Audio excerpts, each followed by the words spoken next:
12월 29일입니다. 희망을 가지고 주님을 바라봅시다 라는 제목으로 미가서 7장 7절에서 20절까지 말씀 읽습니다. 그러나 나는 희망을 가지고 주님을 바라본다. 나를 구원하실 하나님을 기다린다. 하나님께서 내 간구를 들으신다. 내 원수야, 내가 당하는 고난을 보고서 미리 흐뭇해하지 말아라. 나는 넘어져도 다시 일어난다. 지금은 어둠 속에 있지만 주님께서 곧 나의 빛이 되신다. 내가 주님께 죄를 지었으니 이제 나는 주님의 분노가 가라앉기까지 참고 있을 뿐이다. 마침내 주님께서는 나를 변호하시고 내 권리를 지켜주시고 나를 빛 가운데로 인도하실 것이니 내가 주님께서 행하신 의를 볼 것이다. 그때 내 원수는 내가 구원받은 것을 보고 부끄러워할 것이다.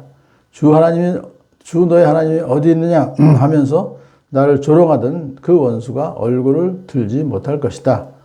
내 원수가 거리의 진흙처럼 밟힐 것이니 패배당한 원수의 모습을 보게 될 것이다. 내 성벽을 다시 쌓아야 할 때가 온다. 내 지경을 넓혀야 할 때가 온다. 그때 내 백성이 사방으로부터 내게로 되돌아온다. 아시리아로부터 이집트의 여러 성읍으로부터 심지어 이집트에서 유프라테스 강에 이르기까지 이 바다에서 저 바다까지 이 산에서 저 산까지 내 백성이 내게로 되돌아올 것이다. 그들이 살던 땅은 거기에 사는 악한 자들의 죄 때문에 사막이 되고 말 것이다. 주님의 지팡이로 주님의 백성을 인도하시는 목자가 되어 주십시오. 이 백성은 주님께서 선택하신 주님의 소유입니다. 이 백성은 멀리 떨어진 황무지에 살아도 그 주변에는 기름진 초장이 있습니다. 옛날처럼 주님의 백성을 바산과 길르앗에서 먹여주십시오. 내가 이집트에서 나올 때처럼 내가 그들에게 기적을 보이겠다. 민족들이 그 기적을 보면 제 아무리 힘센 민족이라도 귀가 꺾이고 말 것이다. 간담이 서늘해서 입을 막을 것이며 귀는 막힐 것이며 그들이 뱀처럼 티끌을 핥으며 땅에 기는 벌레처럼 무서워 떨면서 그 좁은 구멍에서 나와서 두려워하며 주 우리 하나님께로 돌아와서 주님 때문에 두려워할 것입니다. 주님 같은 하나님이 또 어디에 있겠습니까? 주님께서는 죄악을 사유하시며 살아남은 주님의 백성의 죄를 용서하십니다. 진노하시되 그 노여움을 언제까지나 품고 계시지는 않고 기꺼이 한결같은 사랑을 베푸십니다. 주님께서 다시 우리에게 자비를 베푸시고 우리의 모든 죄를 주님의 발로 밟아서 저 바다 밑 깊은 곳으로 던지십니다. 주님께서는 옛적에 우리의 조상에게 맹세하신 대로 야곱에게 성실을 베푸시며 아브라함에게 인애를 더하여 주십니다. 아멘. 이제 미가서가 7장으로 끝나는데요. 그 미가가 이제 지금 이 시대로 봐서는 히스기야 시대 때 그러니까 아시리아의 사네립 왕이 이제 쳐들어와서 예루살렘 성만 남았을 때 그때 상황인 것 같습니다. 아, 절망이다. 나는 가지만 망사에게 남은 과일나무와 같다라고 1절에서 탄식했는데, 왜냐하면 이 땅에 신실한 사람은 하나도 남지 않았다. 그래서 하나님께서 너희를 심판하실 날이 다가왔다. 그걸 지금 아는 거예요. 미가 선지자로서는 하나님께서 알려주신 거죠. 그렇지만 곧 나라가 곧이라기보다 하나님께서 이제 심판하실 날이 얼마 남지 않았다는 걸 알면서도, 그러나 나는 희망을 가지고 주님을 바라본다. 나를 구원하실 하나님을 기다린다. 내 하나님께서 내 간구를 들으신다. 라고 고백을 해요. 왜냐하면 그가 확신하고 있기 때문에. 그러면서 이제 그 확신하는 걸 원수들에게 이렇게 말합니다. 내 원수야, 내가 당하는 고난을 보고서 미리 흐뭇해하지 말아라. 아직 우리는 안 망했다 이거예요. 그러니까 그 당시로 봤을 때 이제 참 나라가 거의 망할 직전이지만 하나님께서 놀라운 기적을 또 베풀어 주셨잖아요. 18만 5천 명이나 되는 군대를 하룻밤 사이에 다 죽여주셨어요.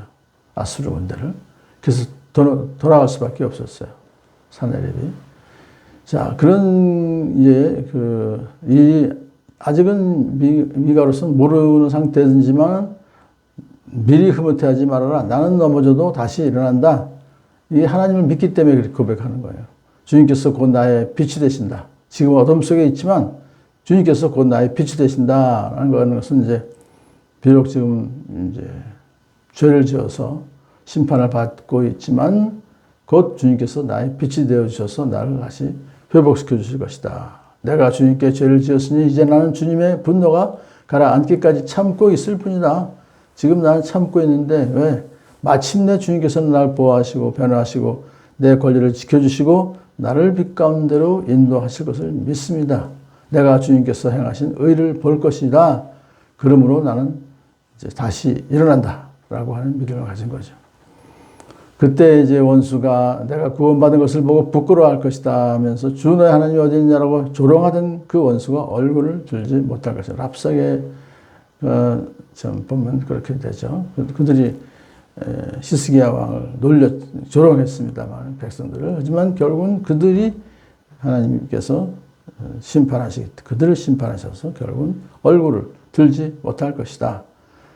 자, 그러면서 이제 그 다음 사건은 바벨론 사건으로 넘어요. 11절부터는 내 성벽을 다시 쌓아야 할 때가 온다. 이것은 바벨론에게 망해서 포로로 잡혀간 사람들이 70년 후에 다시 돌아오잖아요. 돌아와서 예루살렘 성벽을 느헤미야가 이제 쌓는 그때가 온다. 내 지경을 넓혀야 할 때가 온다. 이것은 이제 성벽을 쌓고 지경을 넓혀야 된다고 하는 것은 결국은 신약 시대의 교회를 여기서 예언했다. 그렇게 볼 수가 있습니다.